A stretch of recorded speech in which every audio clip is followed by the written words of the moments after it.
রাতে যখন আমাদের স্বপ্নদোষ হয় তখন স্বপ্নদোষ হওয়া মাত্রই কি আমাদের গোসল করে ফেলতে হবে নাকি ফজরের নামাজ আদায় করলে হবে? কোনো ব্যক্তি যদি কোনো জায়গায় কোনো ব্যক্তি বা প্রতিষ্ঠানকে দান করে মারা যায়, কাগজপত্র যদি ঠিক না থাকার কারণে সে জায়গা জনৈক ব্যক্তি দখলে নেয়, এটা কি জায়েজ হবে? ধূমপান করার পর যদি মসজিদে ঢুকে নামাজ পড়ে তাহলে কি তাদের নামাজ আদায় হবে? হাফেজ হওয়ার পর কোনো কাজে ব্যস্ত হয়ে ছেড়ে দিলে এর কারণে কি গুনাহ হবে? হস্তমৈথুন ও জেনার গুনাহ কি একই? এর থেকে বাঁচার উপায় কি? যারা দ্বীনি মাহফিলকে ব্যক্তিগত অপছন্দের কারণে ব্যবসা প্রতিষ্ঠান বলে আখ্যায়িত করে তাদের ব্যাপারে কিছু বলবেন?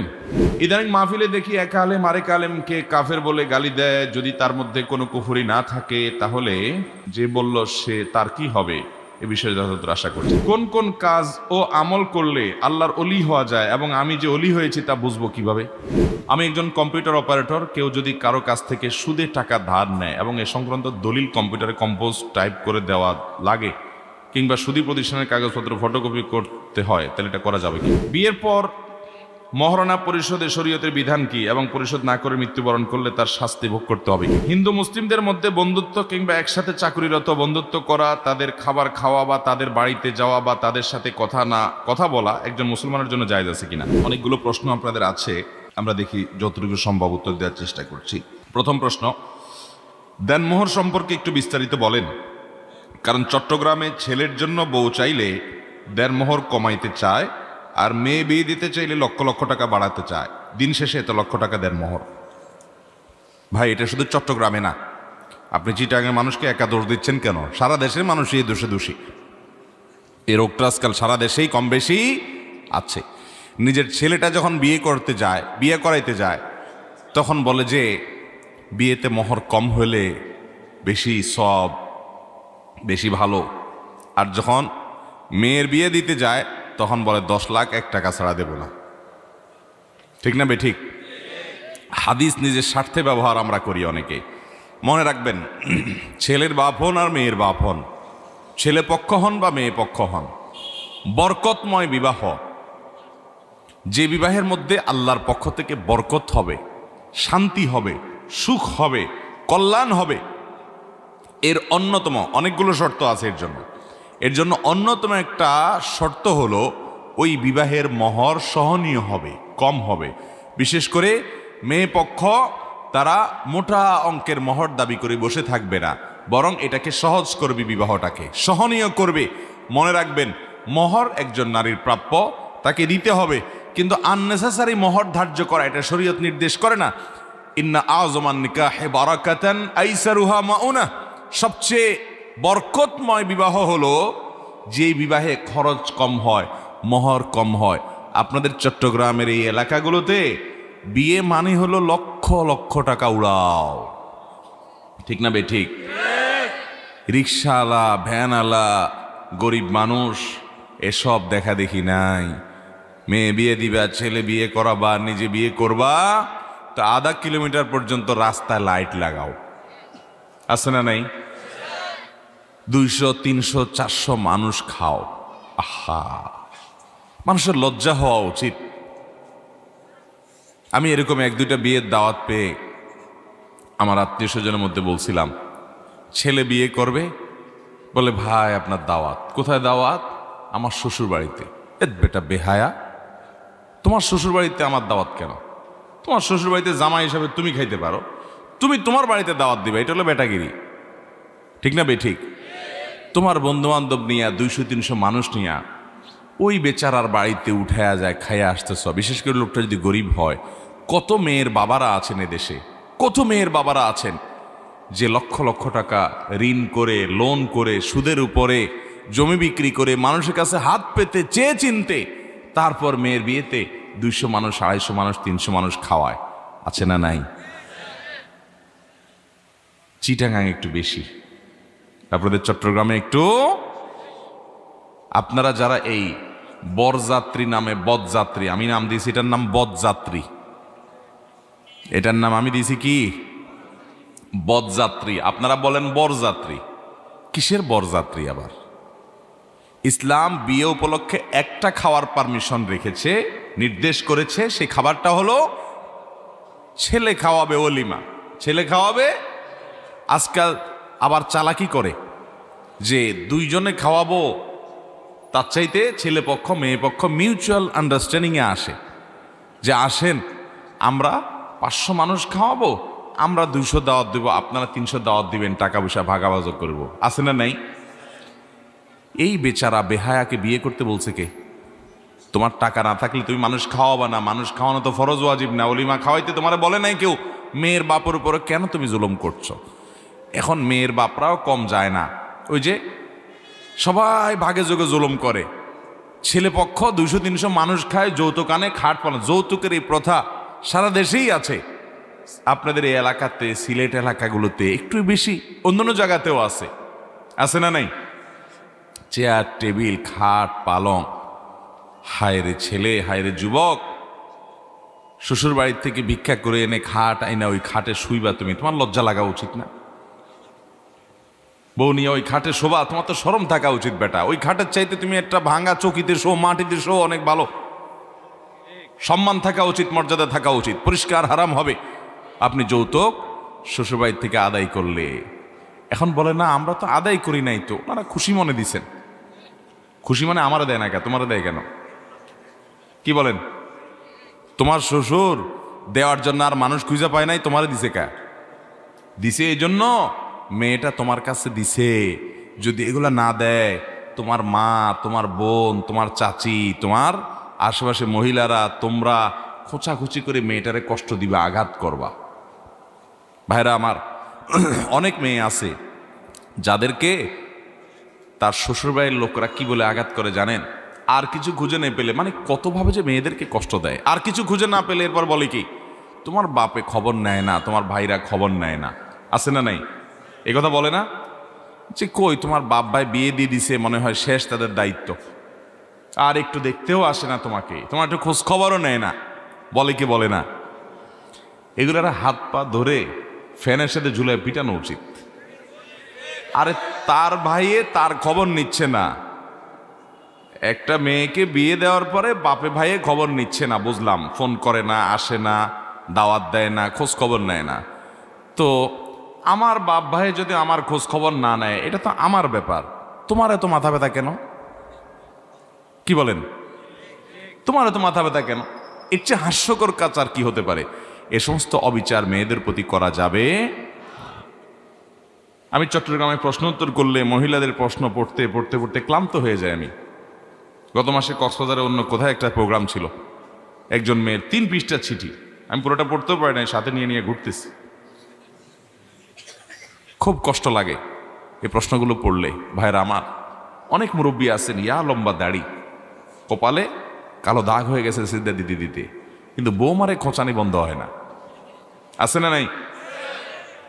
ব্যয়ের বাড়ির কাছ থেকে আপনার আম, কাঁঠাল, তারপরে যায় আপনার সেমাই, চিনি, কোরবানির গরু, ছাগল, এগুলো আদায় করার জন্য খোঁচাখুচি করে। বৌমা ওই যে অমুকের পাশের বাড়ির বৌমা, তার বাপরা এই পাঠাইছে, সে পাঠাইছে, শোনায় শুধু। আছে না না এই রোগগুলা? এই সমস্ত ছোট লোকই দূর করতে হবে। যুবকরা জাগতে হবে এবং যৌতুককে জাদুঘরে পাঠাতে হবে। এটা আমাদের সমাজে টিকতে দেওয়া যাবে। কিন্তু এটা যেরকম জুলুম ছেলে পক্ষ করে, আবার মেয়ে পক্ষের জুলুম হলো 1 বস্তা মোহর দাবি করে বসে থাকে। আছে না নেই? আরে বাবু, তুমি মেয়ে বিয়ে দেওয়ার জন্য যে ছেলেটার সাথে বিয়ে দেওয়া ঠিক করছো, ওই বেচারার বেতন হলো 20,000, 30,000, 25,000। তুমি জানো, এটা যাই না শুনেই ওই ছেলের সাথে বিয়ে দিচ্ছ। আবার বলতেছ মোহর লিখতে হবে 10 লক্ষ 1 টাকা। 10 লক্ষ টাকা তো বেচারার পেটে পড়া দিলেও বাইর হবে না। তাহলে তুমি তার কাছ থেকে এই যে মোহর দাবি করছো, এটা জুলুম, এটা অন্যায়, এটা অন্যায্য। এটা ন্যায্য হতে পারে, বিয়েকে সহজ করতে হবে। নবী করিম সাল্লাল্লাহু আলাইহি সাল্লাম বলেছেন যে খায়রুস সিদাকি আইসারু, সবচেয়ে উত্তম মোহর হলো যেটা সহজ হয়, সহনীয় হয়, যেটা আদায় করতে ছেলের কষ্ট না হয়, সহনীয় পর্যায়ে থাকে। হ্যাঁ, আল্লাহ তাআলা কাউকে সামর্থ্য দিয়েছেন অনেক টাকা, সেই স্ত্রীকে মোহর হিসাবে BMW দিয়ে দেখ, কোটি কোটি টাকা দিয়ে দেখ, তার ব্যাপার, তারা আছে। কিন্তু নাই তাও বেশি। কেন বেশি ধরে? যাতে বিয়েটা টিকে, যাতে ছেলে ওই মোহর দেওয়ার ভয়ে যেন বউরে তালাক দিতে না পারে। মোহর বিয়ের জন্য কোনো রক্ষা কবচ সিস্টেম নয়। মহর এটা নারীর অধিকার, দিয়ে দিতে হবে। ওই বর্ষার রাতের আগে আগে মেয়েকে ওটা দিয়ে দেওয়া উচিত। দেখা যায় যে ওইটা দেওয়া হয় না। এই যে একটু আগে মাহফিল ছিল, সেখানে জিজ্ঞেস করলাম মহর কে কে দিছেন। শত শত হাজারো মানুষ, এর ভিতরে হাত উঠছে 3টা বা 4টা। এখন এখানে হাত তুললেও একই অবস্থা হবে। অতএব বাপের ভূতের মতো মহর যেটা ধরবেন ওটা দিয়ে দিবেন। এবং মেয়ের বাপ যদি বেশি মহর ছাড়া মেয়ে বিয়ে না দেয়, বিয়েই করবেন না প্রয়োজন। কথা কি বুঝাতে পারছি? ওনার মেয়ে উনি টাকা দিয়ে বিক্রি করুক। মেয়ের বাবারা বিয়েকে সহজ করবেন। জেনা আজকাল ব্যাপক হয়ে গেছে, কারণ বিয়ে কি হয়ে গেছে, কঠিন হয়ে গেছে। আল্লাহ আমাদেরকে বোঝার তৌফিক দান করুন। মহরকে সহজ করবো তো ইনশাআল্লাহ। অতএব মহর অতিরিক্ত ধার্য করা এটা উচিত নয়। এটা রীতিমতো জুলুমের পর্যায়ে চলে যায় যখন সেভাবে আমরা এটা করি। এখন এই মহরের ব্যাপারে ওই যে বললাম শুরুতে, ছেলের বাপ হইলে একরকম, মেয়ের বাপ হইলে আরেক রকম। ছেলের বাপ হলে হাদিস বেশি বেশি শোনায় যে মহর কম হলে বরকত হবে, মহর কম হলে বরকত হবে, জিকির করতে থাকে। ওই একই লোক যখন নিজের মেয়েটা বিয়ে দেয়, বলে না বে সাহেব এখন আজকাল তো এত কম মহর আছে, 50 লাখের নিচে নইব। ঠিক না বে ঠিক? আল্লাহ আমাদেরকে বোঝার তৌফিক দান করুন। আমি সব জায়গায় বলি একটা কথা, এখানে অনেক বাবাজিরা আছেন, আমার বাবার বয়সী অনেক লোক আছেন। এই লোকগুলোর বিয়েতে মহর কত টাকা ছিল জিজ্ঞেস করেন। চাচা আপনার বিয়েতে মহর কত ছিল বলেন বাবা? হ্যাঁ না, তাই আপনি বেশি আগের না মানুষ। 20,000 টাকা মহর তো অনেক টাকা। হ্যাঁ, ওই যে এক চাচা আছে, কত মহর কত ছিল? 450 টাকা মহর ছিল চাচা। 150? ওই দেখেন চাচার বিয়ে 150 ছিল। কি চাচি কি এখন বিয়ে? চাচা এদিক তাকান, 150 টাকার বিয়ে তো বেশি দিন টিকার কথা না। ঠিকছে বিয়ে? আপনার বিয়ে ঠিকছে বাবা? চাচি কি বেঁচে আছেন?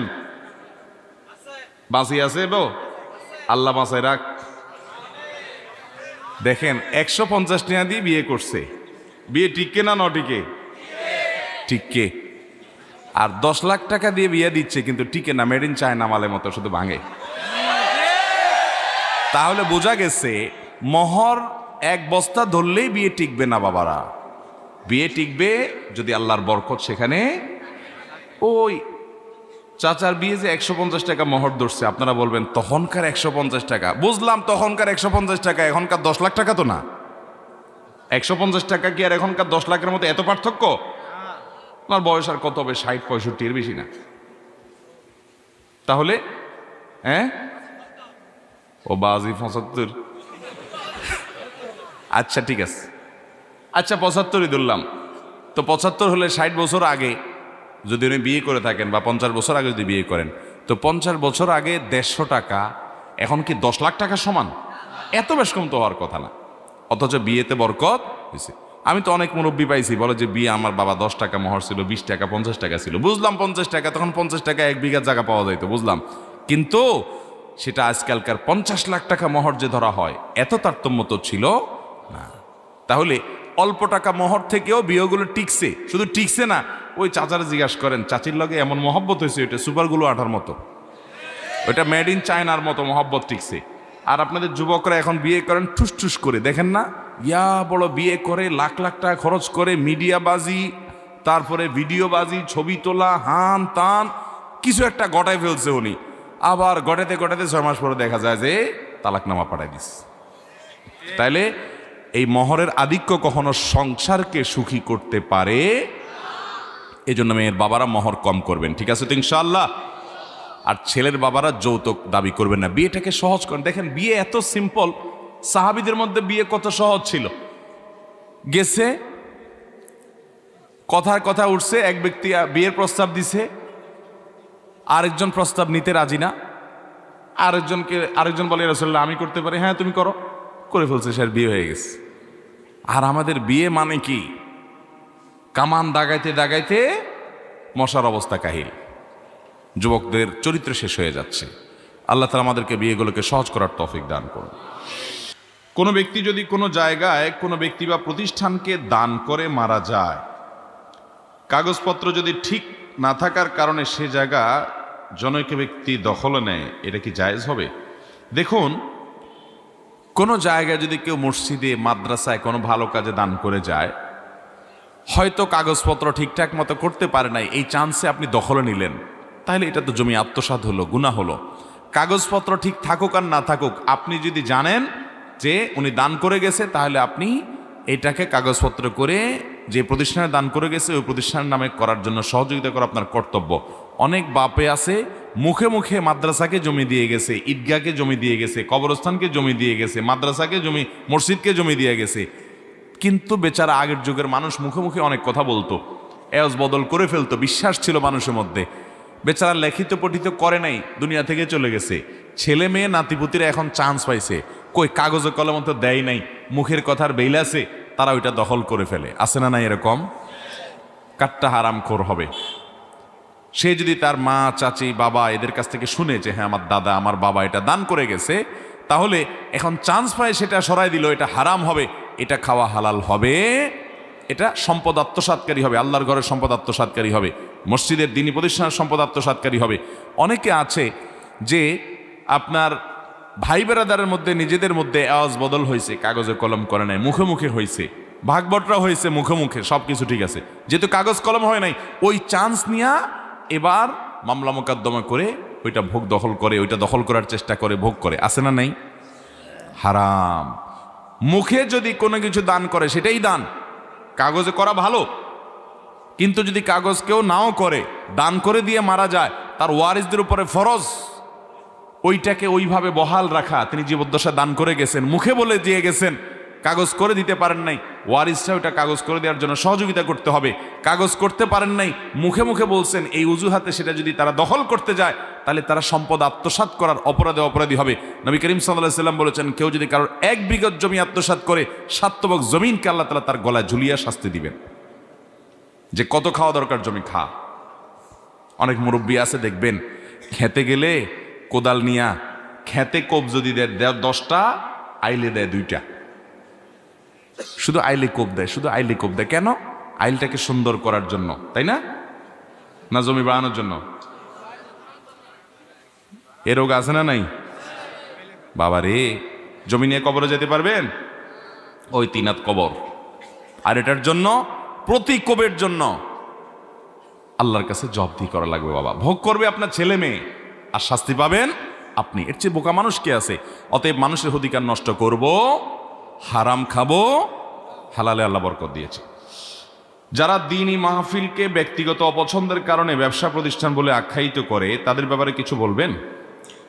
দ্বীনি মাহফিলকে ব্যক্তিগত অপছন্দের কারণে ব্যবসা প্রতিষ্ঠান বলে মানে হলো, হতে পারে যারা মাহফিলের আয়োজক, এদের সাথে কোনো কারণে আমার একটু ঠেলাঠেলি আছে, হতে পারে। তো এখন যেহেতু আমার সাথে বনে না, এই জন্য আমি একটা ফতোয়া দিয়ে দিলাম যে আর এই সব ব্যবসা বাণিজ্য। মনে রাখবেন, একটু আগে যে আয়াত পড়েছি, তাহসাবুনাহু হাইয়িনা ওয়া হুয়া ইনদাল্লাহি আযীম। আমরা মানুষের ব্যাপারে মন্তব্য করতে আমাদের বুক কাঁপে না, আমরা এটাকে মনে করি খুব ছোট জিনিসই, তো মুখে একটু বললামই তো, অথচ আল্লাহর কাছে এটা অনেক বড় ব্যাপার, অনেক বড় ব্যাপার। ভাইরা আমার, আমি এই জন্য সবসময় বলি,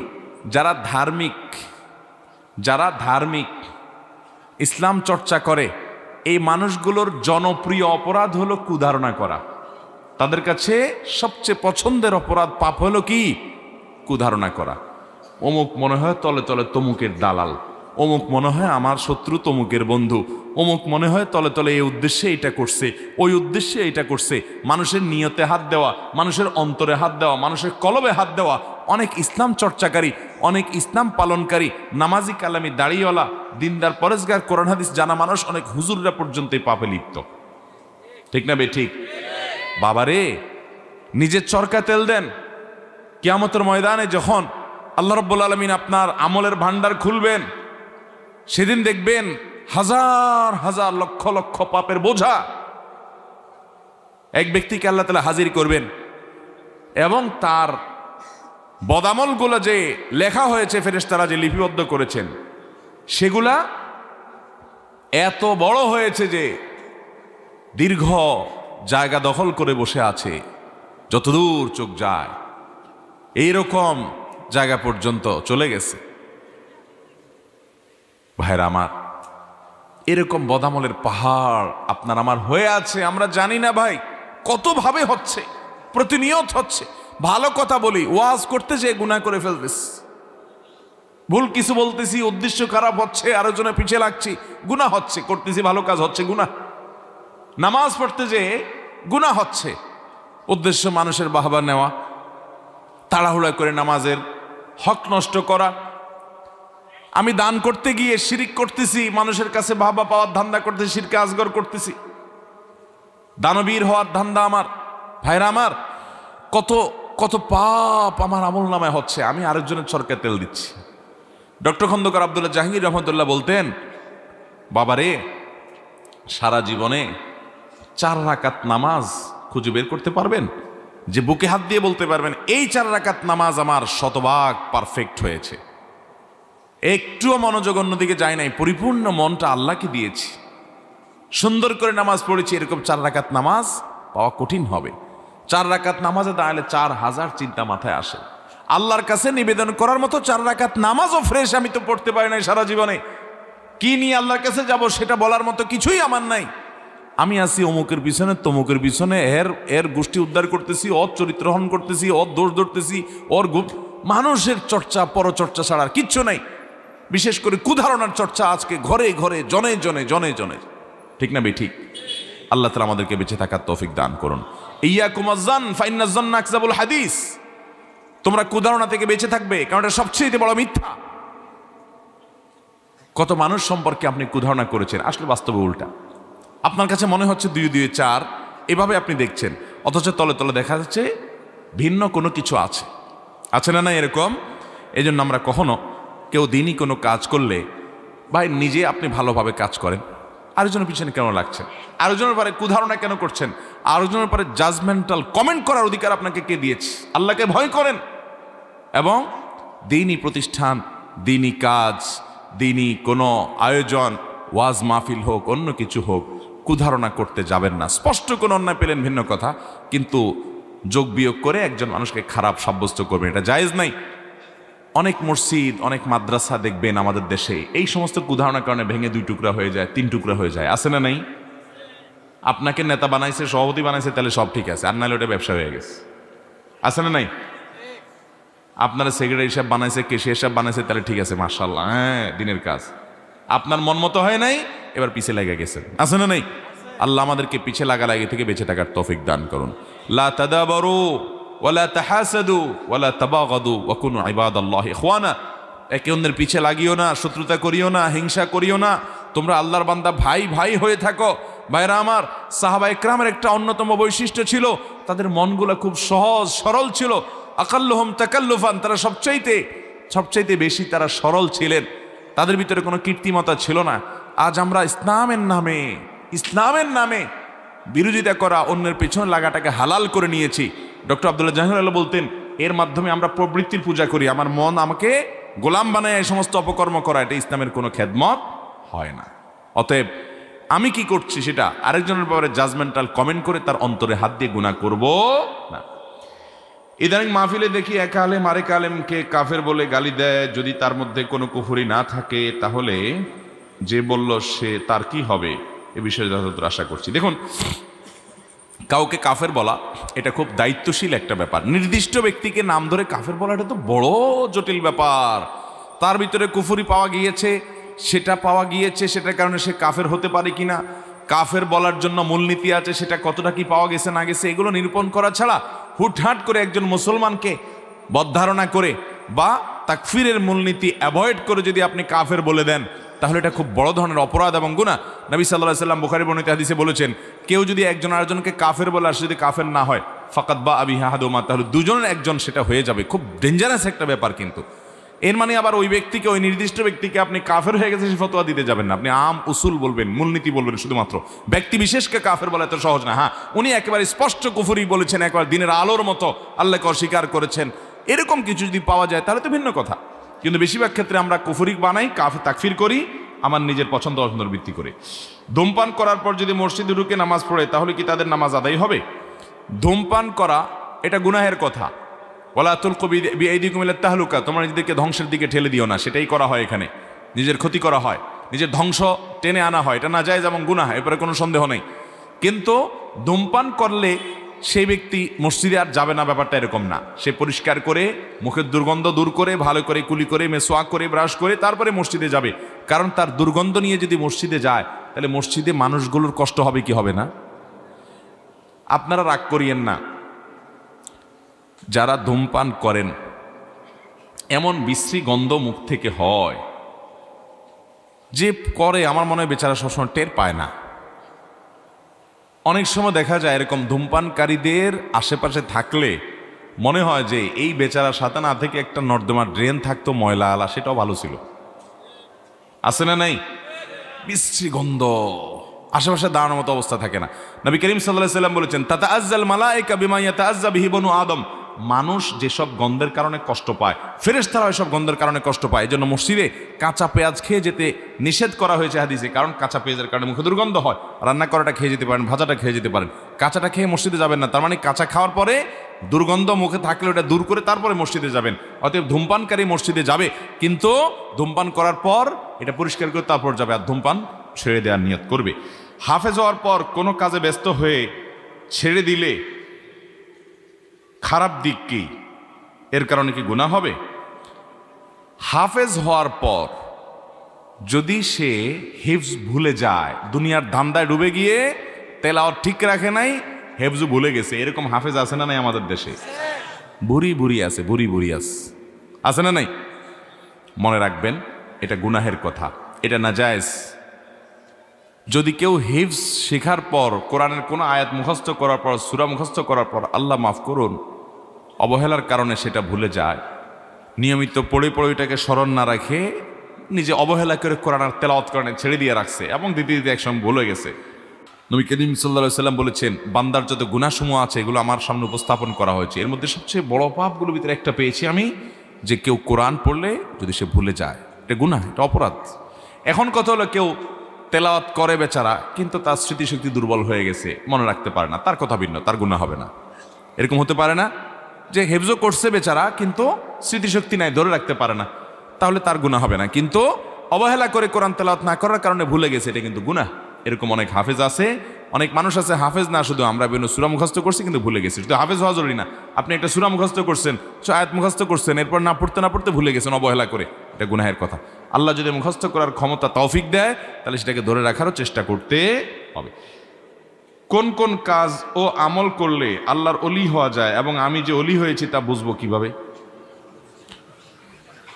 দেখুন, আল্লাহু ওয়ালিয়ুল্লাযীনা আমানু, যারা আল্লাহর প্রতি ঈমান আনছে, আল্লাহ বলছেন আল্লাহ তাদের ওলি, বন্ধু, অভিভাবক। ওলি শব্দের অনেক অর্থ আছে।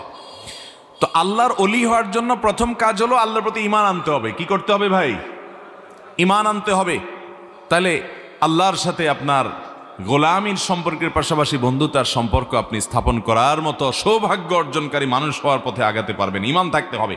নাম্বার 2, যে কোনো হারাম কাজ থেকে বেঁচে থাকতে হবে। হারাম কাজ থেকে, যেই কোনো হারাম কাজ থেকে বেঁচে থাকবেন, আল্লাহর ফরজ কাজগুলো করে চলবেন, আল্লাহকে সন্তুষ্ট করার পথে আগাবেন, ইনশাআল্লাহ আপনি আল্লাহর ওলি হওয়ার পথে আগায় যেতে পারবেন। এখন কথা হলো, আল্লাহর ওলি হয়েছেন কিনা বুঝবেন কিভাবে?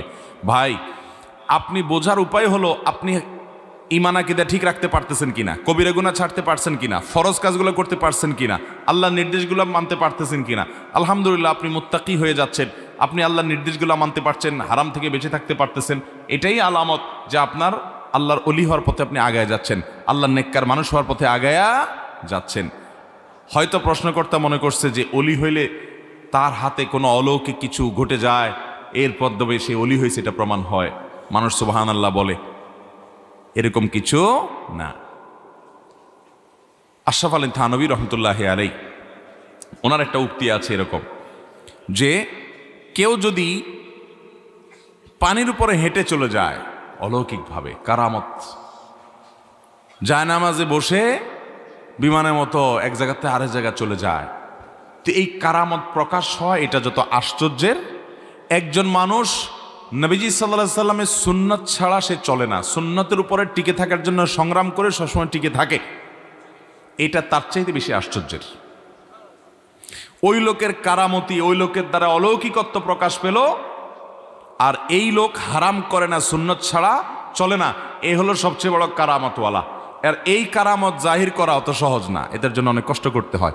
আপনি এটা করতে পারেন, গুনাহ থেকে বাঁচতে পারেন, হালালের পথে চলতে পারেন, আপনি নিজের প্রতি সুধারণা করতে পারেন, আল্লাহ বোধহয় আমাকে তার নৈকট্য অর্জনের তৌফিক দিচ্ছেন, তার কাছাকাছি নিচ্ছেন, মুত্তাকি বানাচ্ছেন। আপনি আল্লাহর কাছে শুকর আদায় করবেন, অহংকার করবেন না। ঠিক আছে তো ইনশাআল্লাহ? হস্তমৈথন ও জেনার গুনাহ কি একই? এর থেকে বাঁচার উপায় কি? হস্তমৈথন এটা গুনাহ, এ ব্যাপারে পৃথিবীতে কোনো আলেমের দ্বিমত নাই, উল্লেখযোগ্য। হস্তমৈথন গুনাহ এবং কবিরা গুনাহ। হাত দিয়ে, নিজের হাত দিয়ে নিজে এই হারাম এবং নোংরা কাজ করা, এটা গুনাহ।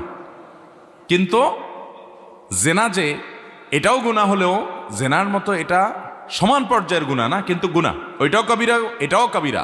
এটাকে হালাল মনে করার কোনো কারণ নাই বা হালকা মনে করার কোনো কারণ নাই, এটাও জঘন্য অপরাধ। তবে তুলনা করলে জেনার অপরাধের মাত্রা বেশি হবে। বিয়ের পর মহরনা পরিশোধে শরীয়তের বিধান কি, এবং পরিশোধ না করে মৃত্যুবরণ করলে তার শাস্তি ভোগ করতে হবে কিনা? অবশ্যই শাস্তি ভোগ করতে হবে। বউয়ের মোহর আদায় করা ছাড়া মরে যাবেন আর শাস্তি ভোগ করতে হবে না, কিভাবে মনে করছেন? বউ বেচারি, তার মোহর যে ঠিক করেছেন এটা দিতে হবে। আল্লাহ বলেছেন, ও আতুন্নিসা সাদুকাতিহিন্না নিহলা, মহিলাদের মোহর এটা তাদের প্রাপ্য অধিকার হিসাবে আদায় করে দিবা, পরিশোধ করে দিবা। আপনি যদি না দেন তাহলে গুনাহগার হবেন। মরে গেছেন, কিয়ামতের মধ্যে দেখবেন যে বিবি সাহেব এসে চোখের সামনে খাড়াইছে।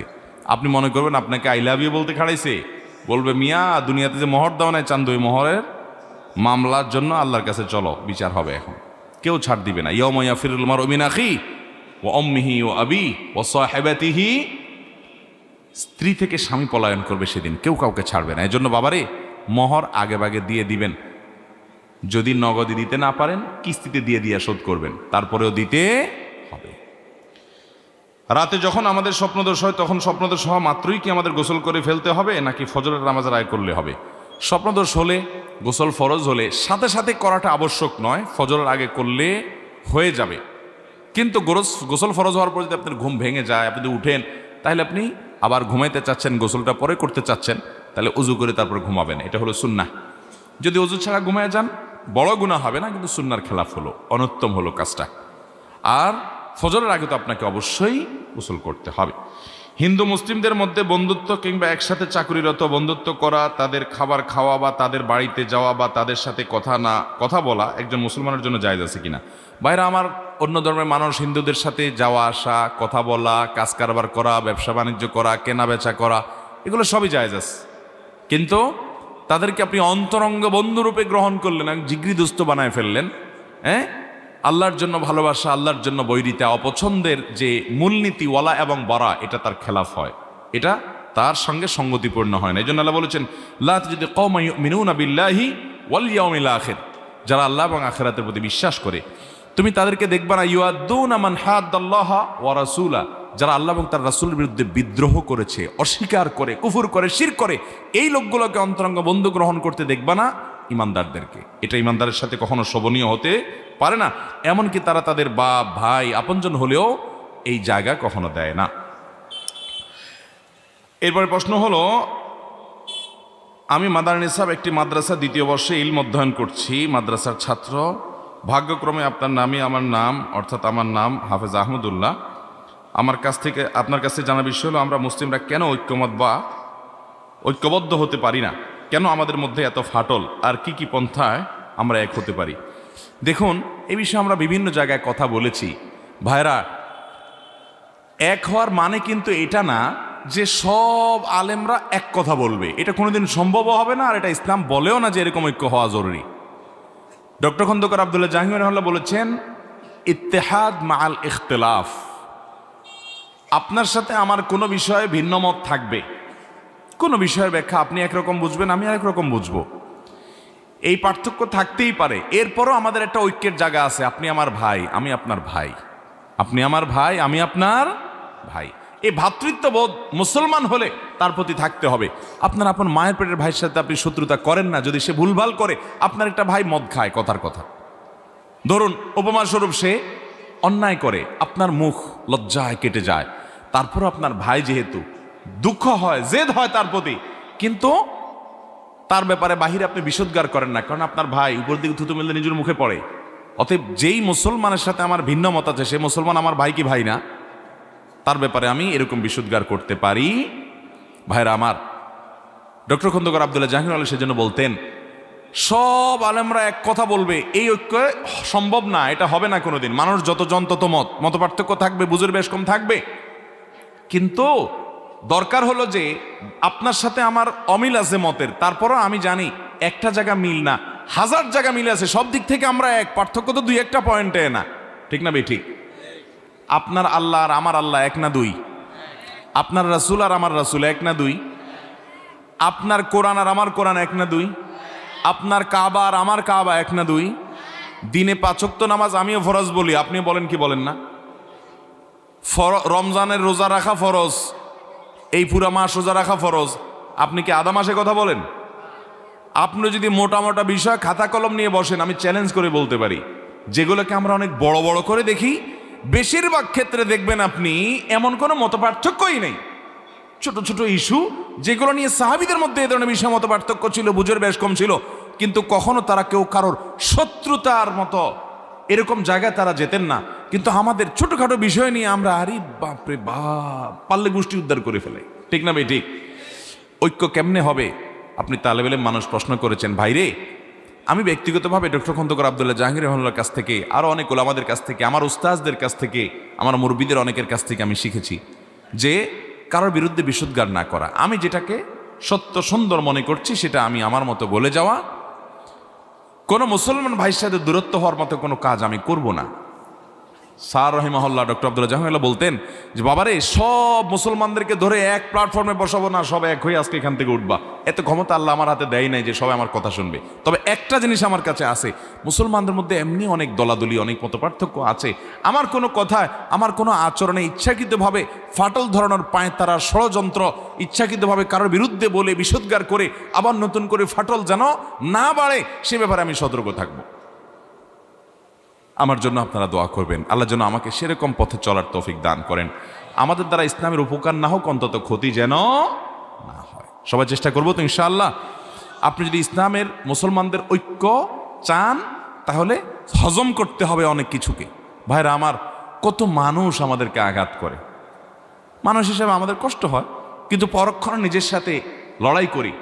দিন শেষে সে আমার ভাই, হয়তো ভুল বুঝতেছে, কিন্তু আমার ভাই। এমনও হতে পারে যে লোকটাকে আমি মনে করতেছি সে আমার শত্রু, হতে পারে কোনো নেকামল করে সে জান্নাতে আমার আগে চলে গেছে, তাহলে তো সে কপালওয়ালা, আমি কপাল পোড়া। একজন ইমানদার নিজেকে সবসময় দুর্বল ভাববে, অন্যকে সবল ভাববে। আল্লাহ আমাদেরকে সেরকম কলবওয়ালা, মনওয়ালা হওয়ার তৌফিক দান করুন। ওয়াজ করা অনেক সোজা ভাই, আপনারা বসা দিলে আপনি অনেক লম্বা লম্বা কথা বলতে পারবেন, আমি যেরকম বলতেছি, কিন্তু এটা আমল করা অনেক কঠিন।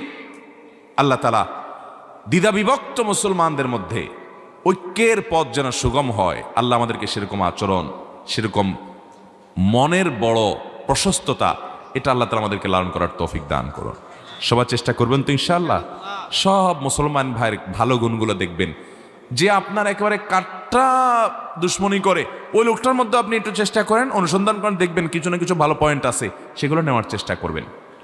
আমার জন্য দোয়া করবেন। আল্লাহ আমাদের সবাইকে মুসলিম মিল্লাতের ঐক্যবদ্ধ হওয়ার প্ল্যাটফর্ম, একটা প্ল্যাটফর্মে আসার, বা যার যার প্ল্যাটফর্ম থেকে অন্তত কাঁধে কাঁধ মিলিয়ে কাজ করার মতো ইমানি শক্তি আমাদেরকে আল্লাহ তাআলা দান করুন। আজ গোটা পৃথিবীতে ইসলাম বিরোধী অপশক্তি সব এক, শুধু আমরা শত শত ভাগে বিভক্ত, টুকরা টুকরা কতভাবে করা যায় আমরা নিজেদেরকে করতেছি। আল্লাহ তাআলা আমাদের সবাইকে মাফ করুন, আমাদের ত্রুটিগুলো আল্লাহ তাআলা মার্জনা করুন। পানকারীর ব্যাপারে হাদিসে, মদ পানকারীর ব্যাপারে হাদিসে ভয়াবহ শাস্তির কথা বলা আছে। আমার বাবা মদ পান করা অবস্থায় মারা গিয়েছেন প্রায় 10 বছর পূর্বে, যখন আমি খুবই ছোট ছিলাম, প্রায় 15 বছর বয়স ছিল। আমি চাই আল্লাহ যেন আমার আব্বুর গুনাহসমূহ মাফ করে দেন। সেই লক্ষ্যে আমি অধিক কোরআন পড়ার অভ্যাস করেছি। হাদিসে আছে যে সন্তান অধিক কোরআন পড়বে তাদের পিতামাতাকে সম্মানের টুপিতে আজ পড়াবেন। সন্তান হিসাবে আমার আব্বুর জন্য আমি আর কি করতে পারি? ভাইরা আমার, মদ পান করতে করতে মৃত্যুবরণ করা এটা খুব ভয়াবহ একটা বিষয়, আল্লাহ মাফ করুন। কোনো গুনাহের কাজ করতে করতে মৃত্যুবরণ করলে এটা খুব ডেঞ্জারাস সাইন।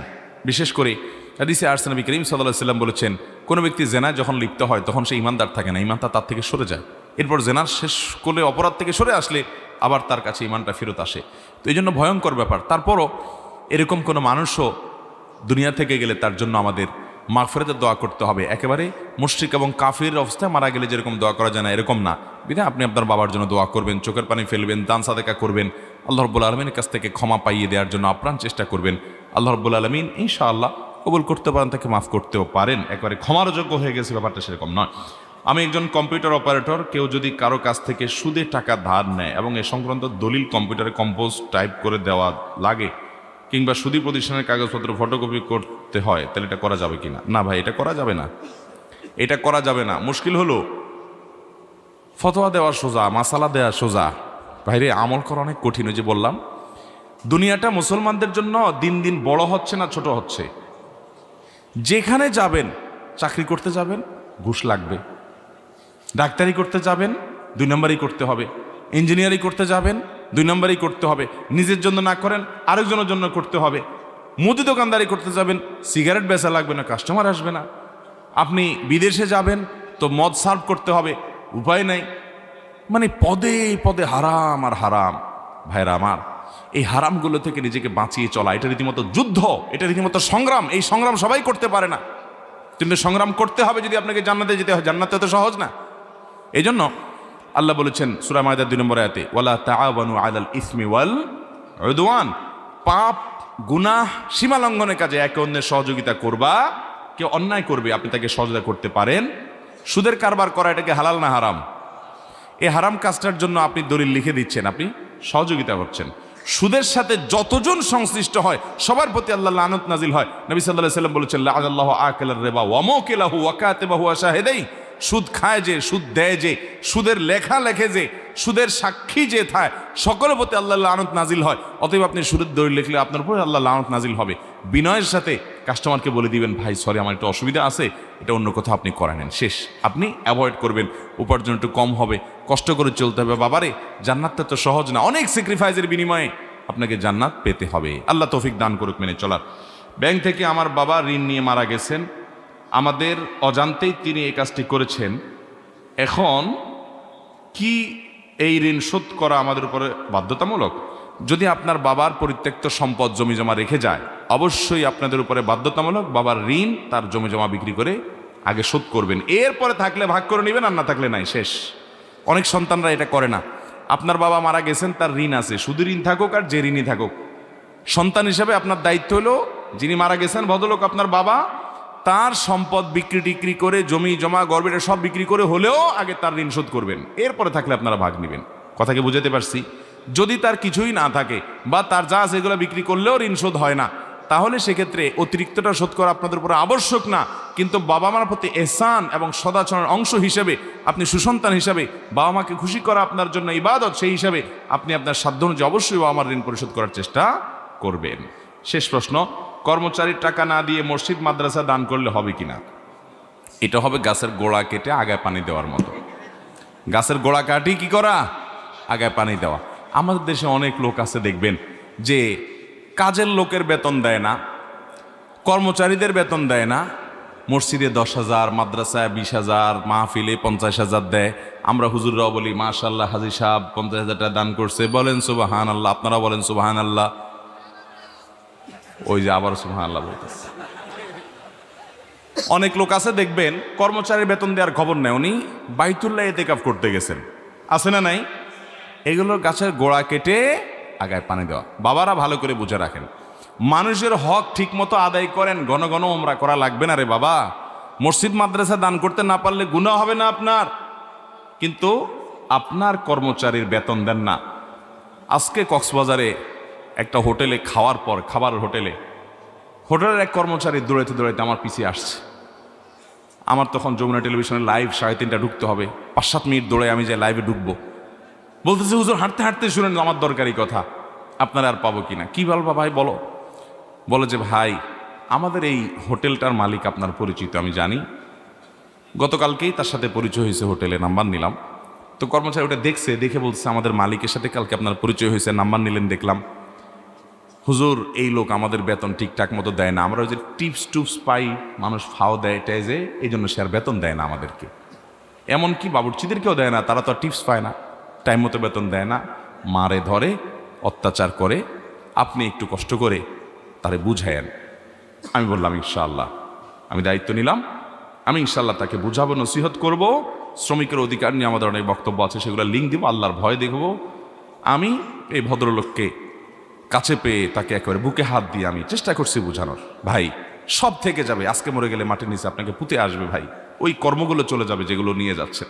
বাবারা, ভাইয়েরা, মানুষের হক আদায় করেন, খুব বেশি দান দক্ষিণা না করলেও চলবে। অনেক লোক আছে দেখবেন, দান করে, হুজুরদেরকে হাদিয়া তোফা খাওয়ায়া দাওয়ায়া, হুজুররাও নারায় থাকবে সুবহানাল্লাহ মাশাআল্লাহ আলহামদুলিল্লাহ মারহাবা পড়তে পড়তে মুখে ফেনা তুলে ফেলে। কিন্তু মানুষের হক নষ্ট করলে আমার মতো মৌলবী কেন, ওই মক্কা মদিনার ইমাম সাহেবদেরকে আনাই আর সবার দিয়ে নারা তাকবীর বলাবেন, 2 পয়সার কোনো ফায়দা হবে না। কথা কি বুঝাতে পারছি? মানুষের হক ঠিক মতো আদায় করেন, এরপর আপনি অল্প স্বল্প যা করেন সেটা কবুল হবে, গ্রহণযোগ্য হবে। সবাই চেষ্টা করবো না ইনশাআল্লাহ?